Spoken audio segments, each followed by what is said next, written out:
Okay, isang pagpalang araw ulit sa ating lahat mga kapatid. Muli nating balikan ang ating, pag-aaral kung paano nilikha ng Diyos ang tao at kung bakit nilikha ng Diyos ang tao. So last meeting napag-aralan natin na nilikha pala tayo ng Diyos ayon sa kanyang wangis o ayon sa kanyang larawan, na ang ibig sabihin nung larawan na yon ay larawan ng kanyang katwiran at higit sa lahat yung kabanalan. So, yun napakaganda ng design ng Diyos sa atin at nilikha tayo hindi sa ano pa man bagay kundi, nilikha niya tayo ayon sa kanyang larawan. So, kung mapapansin natin do'n sa previous lesson natin, napag-aralan din natin na, kung hindi natin malalaman na tayo binigyan ng karangalan at kapamahalaan ay para bang hindi natin ma-appreciate yung pagkalikha ng Diyos sa atin. So, episode 21 na po tayo. So, another thing na pwede nating pag-usapan kung bakit, ano ba yung mga layunin ng Diyos, kung bakit nilikha niya ang tao. So, kasama rin sa paglikha ng Diyos sa atin, ang intention niya ay gumawa tayo ng mabuti. So, we are created for good works. So, mahalaga na alam natin na yung lumikha sa atin ay Diyos, na Diyos ay mabuti. Kaya nga kung siya ay lilikha ng tao, hindi niya gagawin itong masama. So, kapag sinabing we are image of God, so makikita natin kung ano yung klase ng Diyos na lumikha sa atin. Kaya dito pala, kasama sa paglikha niya sa atin, ang design niya para gumawa lamang tayo ng mabuti. So, hindi alam ng sangkatauhan na itong bagay, itong design ng Panginoon na ito sa atin, not unless na mag-aral tayo ng banal na kasulatan. Mahalaga po yung Biblia. Ito po yung general revelation ng ating Panginoon. At kabilang din ito na tinatawag natin, hindi lamang general at special revelation. Pag sinabing general revelation of God, yung kanyang kinreate na nagsasabi na siya ay mabuti. Lahat ng ginawa niya ay perfect at walang kontra at walang masama siyang ginawa. Kaya nga bukod doon sa general revelation niya na ang Diyos ay mabuti, na siya nating kalarawan, meron ding special revelation pa ang Panginoon na nagsasabi kung tayo ay naging tao, nilikha tayong ayon sa kanyang larawan, nilikha rin pala tayo upang sa paggawa ng mabuti. At pag hindi ito natin nalaman, yung mga gawain natin ay hindi magiging mabuti kahit tayo kalarawan ng ating Panginoon. So, sa text natin pag-usapan ngayon sa Ephesians 2:10, ito nung sinasabi ni Pablo kung paano tayo nakatanggap ng biyaya. At sinabi rin dito ni Paul kung ano tayo ngayon ay gawa ng Diyos. Sabi sa Ephesians 2:10, kung ano tayo ngayon ay gawa ng Diyos. At sa pakikipag-isa natin kay Kristo ay nilikha niya tayo para sa mabubuting gawa na inihanda pa niya nung una pa man upang siyang nating gawin. So, mapapansin natin sa text na ito, kung ano tayo ngayon, kung tayo naging tao, kung ano ang hinahinatnan natin, at kung bakit tayo naging nilalang, una sa lahat, ang Diyos ang gumawa nito. At naging dahilan din yung pakikipag-isa natin sa ating Panginoon para tayo ay makagawa ng mabuti. So, tandaan natin, nung unang nilikha ng Diyos ang tao, sa Genesis chapter 6 ay halos sa sinisi niya yung pagkalikha ng Diyos sa tao. Kasi nga, bago niya gunawin, sinabi niya kay Noah, bakit ba nilikha ko pa itong mga ito? Wala nang inisip kundi masama. So nakita natin na hindi intention ng Panginoon na tayo ay magpakasama, at sa halip, ang intention niya pala sa atin na inihanda sa atin nung pamanguna nung nililikha niya tayo ay para sa paggawa ng mabuti. Kaya nga sa panahon ng ni Noah, si Noah lang ang nakita niyang matuwid, nag-iisa siya. At wala na siyang nakitang ibang matuwid na tao o mabuting tao nung time na yon maliban kay Noah. Kaya nga yun yung dahilan kung bakit sa unang pagkakataon ay nilipol ng Diyos ang lahat sa pamamagitan ng baha, ang sangkatauhan maliban doon sa 8 pamilya o 8 kaluluwang naligtas. Kaya nga sa pamamagitan ng paglikha niya sa tao at hindi natin namalayan na dito pala niya tayo nilikha.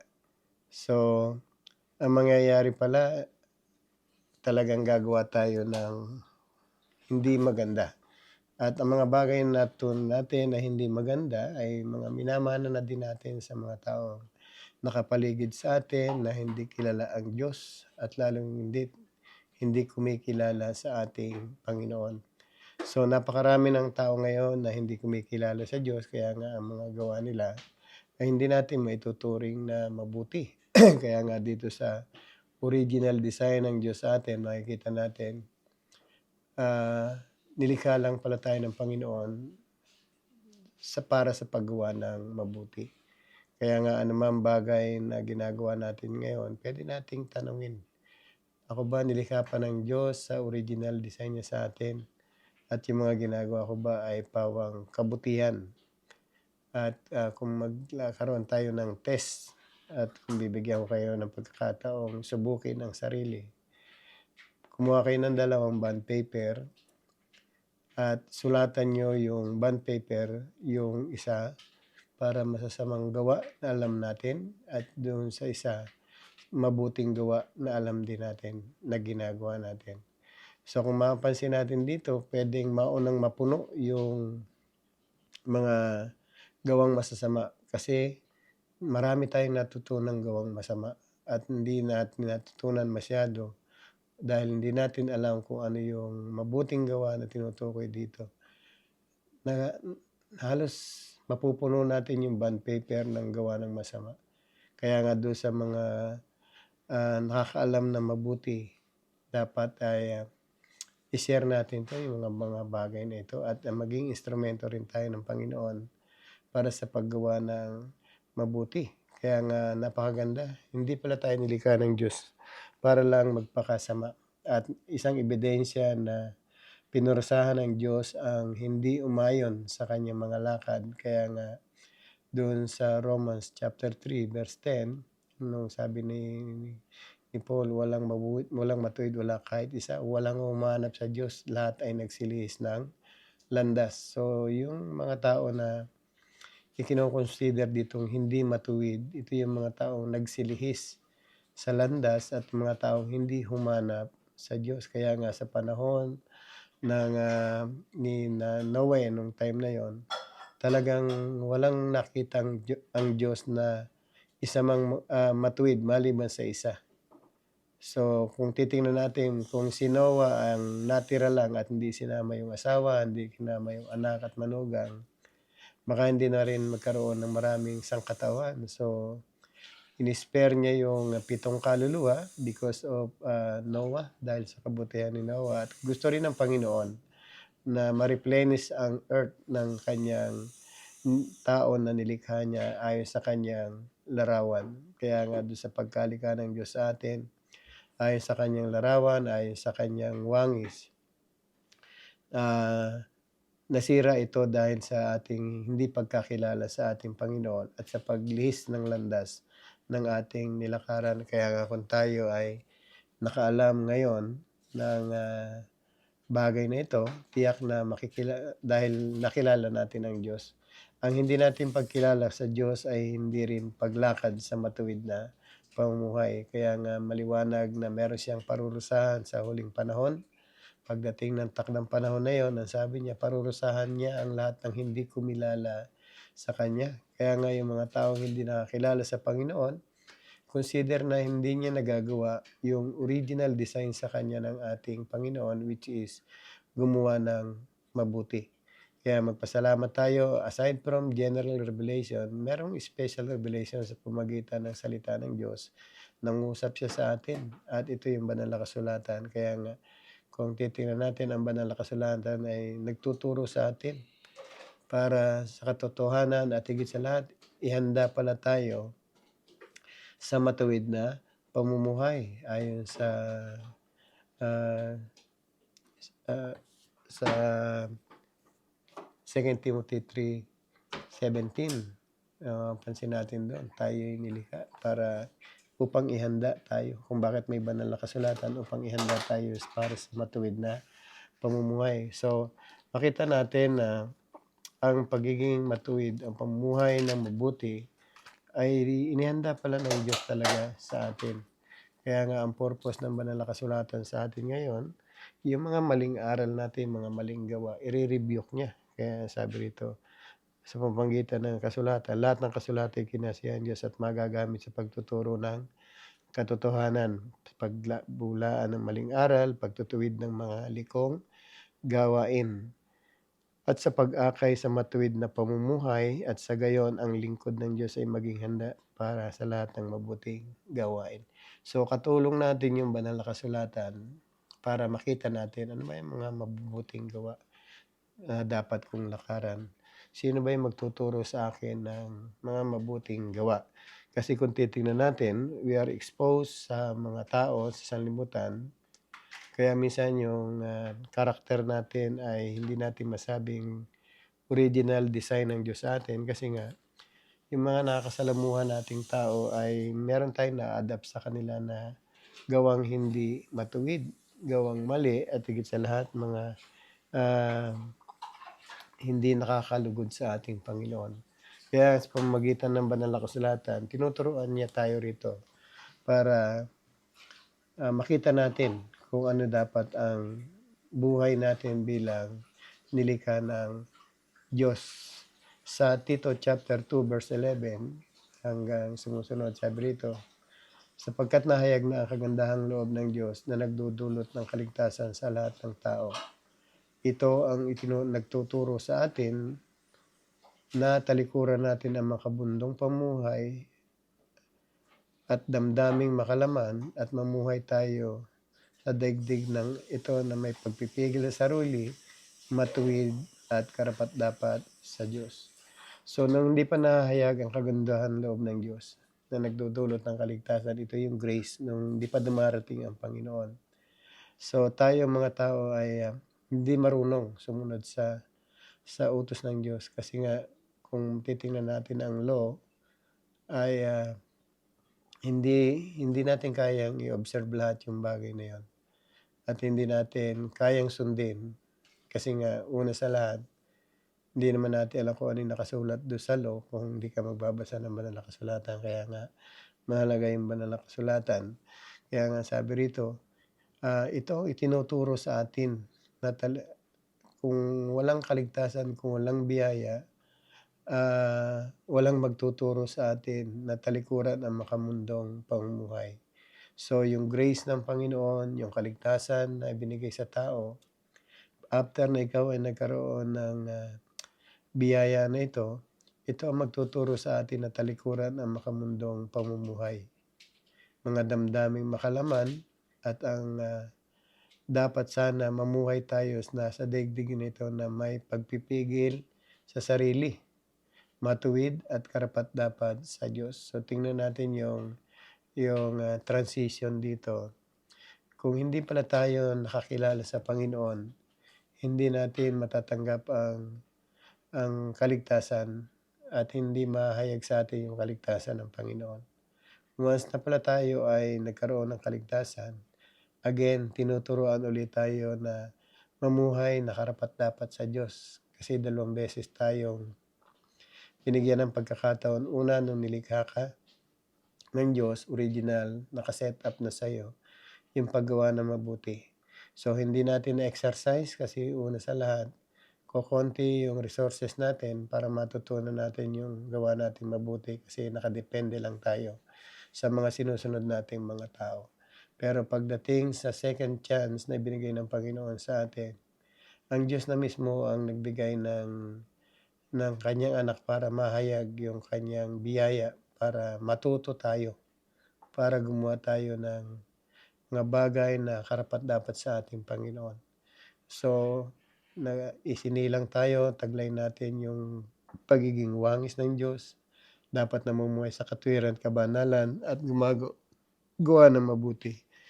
Nung baby tayo, angkop na angkop sa atin yung definition na yun ng pagkalikha ng Diyos sa'tin.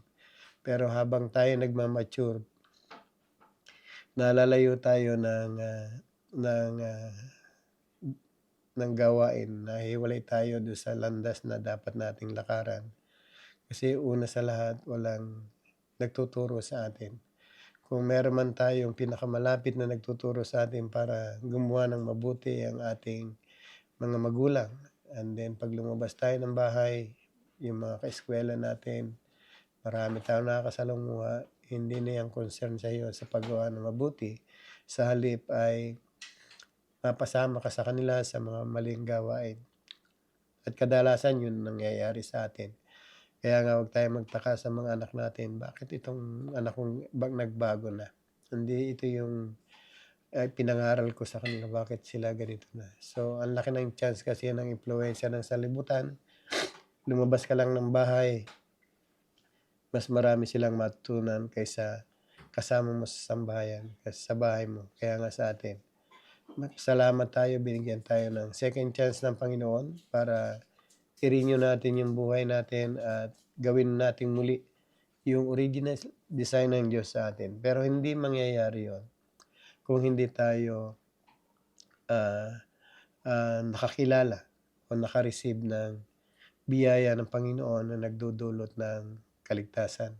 Kaya nga do'n sa mga naging Kristiyano o nagkaroon ng kaligtasan, so sabi rito, yung kaligtasan na yan ang nagtuturo sa'yo para talikuran ang makamundong pamumuhay. So ibig sabihin yung mga maling gawain ay mga makamundong pamumuhay at damdaming makalaman, lalo na yung lust of the flesh, at mamuhay tayo sa daigdig na ito na may pagpipigil sa sarili.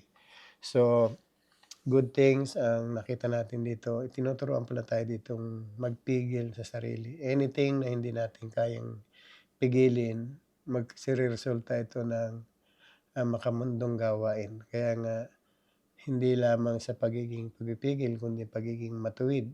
Kaya nga, nung design ng Diyos sa atin ay sa kanyang larawang katwiran. So, mamuhay tayo ng may katwid.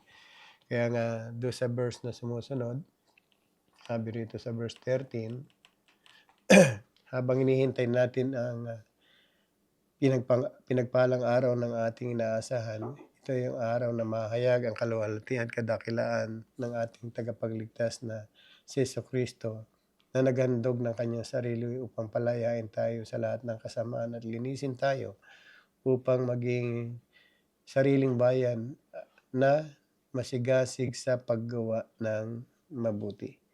So, ang ganda ng transition at ang gumawa ng transition na ito walang iba kundi ang Diyos. Sabi nga rito, kung ano kayo ngayon ay gawa ito ng Diyos. So, binigyan tayo ng pagkakataon, binigyan tayo ng grace, ng salvation, and therefore, kailangan nating gumawa na uli ng mabuti kasi yun naman talaga ang design ng Panginoon sa atin.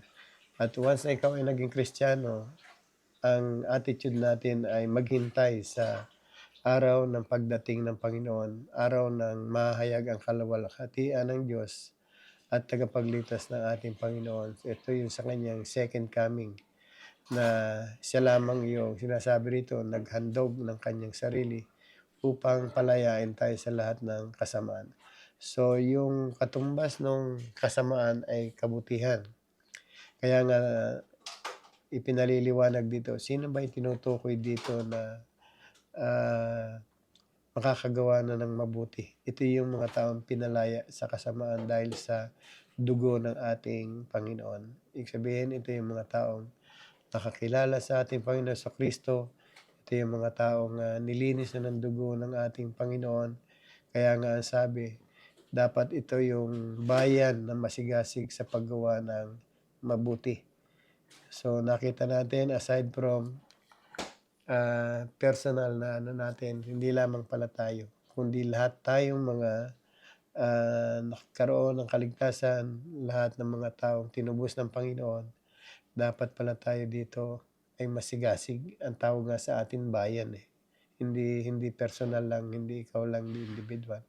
Lahat tayo na tinubos ng ating Panginoon, dapat pala ang attitude natin ay masigasig sa paggawa ng mabuti. 'Pag sinabing masigasig, masipag o talagang, naka-dedicate yung buhay mo sa paggawa na ng mabuti. Kaya nga kung ano man mabuting bagay na dapat alam nating gawin, basta hindi ito, ah, ayon sa makamundong gawain, ayon sa makalamang gawain. So, dapat sisikapan natin ito nating gawin.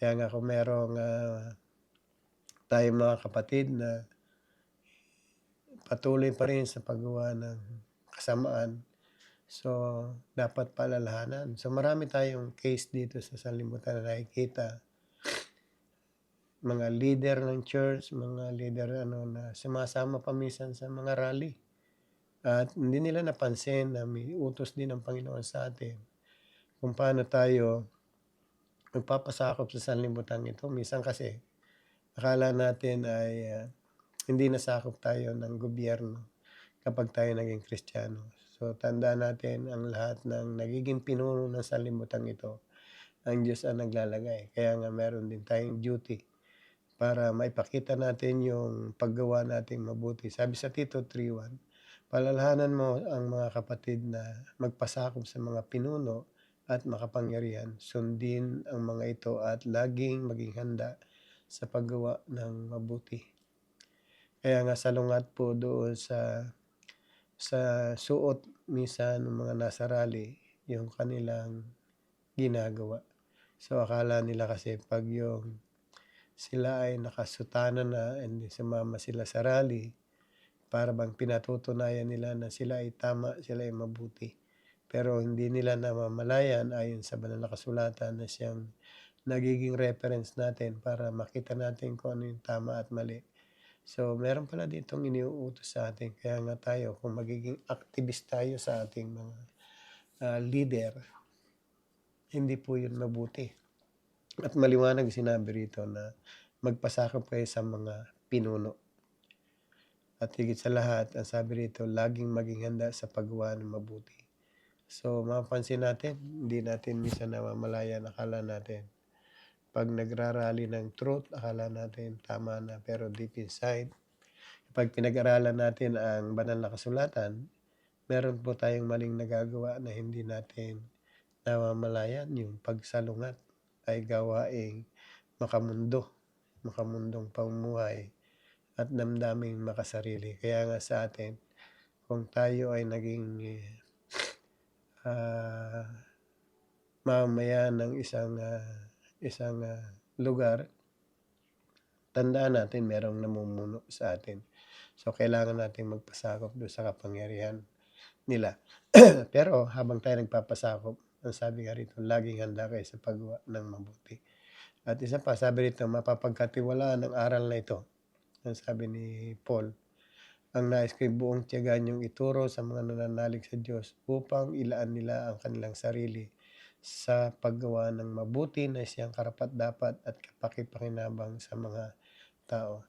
So, yung mga aral na sinasabi rito, ito yung mga tinuturo ng Panginoon sa atin. Mapapagkatiwalaan itong mga ito. Kaya nga, kung alam mo na, ang sabi rito, ang bilin sa atin, buong tiyaga mong ituro sa mga nananalig sa Diyos. So, mapapansin natin na unang nakaalam ng aral na ito yung mga nakarinig. Then ikaw na nakarinig, ituro mo rin ito sa mga taong dapat makarinig. At kung mga nananalig sa Diyos na yung gumagawa ng masama, ang sabi, ituro mo pa rin sa kanila ang bagay na ito. Kaya nga sabi nga, mapapagkatiwalaan ang aral nito. Kaya't nais ko'y buong tiyaga mong ituro sa mga nananalig sa Diyos upang ilaan nila ang kanilang sarili sa paggawa ng mabuti. So, tinuturuan talaga tayo dito na gumawa ng mabuti. At higit sa lahat, sabi nga rito, turuan mo ang ating mga kapatid sa pananampalataya na ilaan nila ang kanyang sarili sa paggawa ng mabuti upang makatulong sila sa iba. Kaya nga sa pamamagitan ng banal na kasulatan at na siyang pinagkukuhanan natin ng mga aral, mapapansin natin dito na ah, kapaki-kapakinabang ito sa lahat ng tao. Imagine ninyo yung mga taong magbebenepisyo sa iyong ginagawang mabuti. One day magpupuri rin sila sa ating Panginoon dahil do'n sa iyong mga ginawa. Kaya nga sa atin mga kapatid, nilikha tayo ng Diyos para una sa lahat ay gumawa ng mabuti kasi kalarawan natin siya. Kaya nga kung idini-display ng mga tao sa sanlibutan ito ay puro kasamaan, parang binibigyan po natin ng kahihiyan ang Diyos na lumikha sa atin ayon pa sa kanyang larawan. Kaya nga sa pamamagitan ng konting pag-aaral na ito minsan, sana makatulong ito para maipamulat natin sa ating mga kapatid na mga nagsilihis ng landas, mga lumayo sa ating Panginoon na hindi kumilala sa Panginoon. Sana makatulong ito at mamulat yung kanilang paningin at muling maibalik nila sa Panginoon yung kanilang diwa o yung kanilang kalooban para mapatunayan natin at kinikilala natin ang Diyos. So, isang bagay lang naman ang pwede nating sabihin na hindi natin kinikilala ang Diyos 'pag hindi natin siya sinusunod.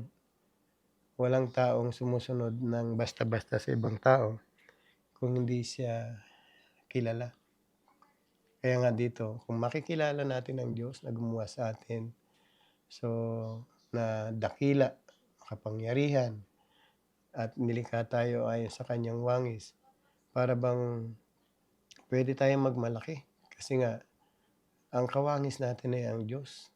At yung wangis na yon, tulad ng ating pinag-aralan, ay ayon sa kanyang katwiran at kabanalan. So matuwid ka, banal ka, mabuti ang iyong gawain. So yun yung original design ng Diyos sa'yo, sa ating lahat. Kaya nga simula nung natuto tayo, every time na magbabasa ako ng banal na kasulatan, pinupuri ko ang Diyos na siyang gumawa sa akin. Kaya nga sa atin habang tayo nangangaral, ginagawa ko rin ito para papurihan siya kasi nga yung hindi lamang niya ako nilikha para sa mabuting gawa, isinave pa niya rin niya ako para sa mabuting gawa pa rin. So tingnan natin yung sitwasyon.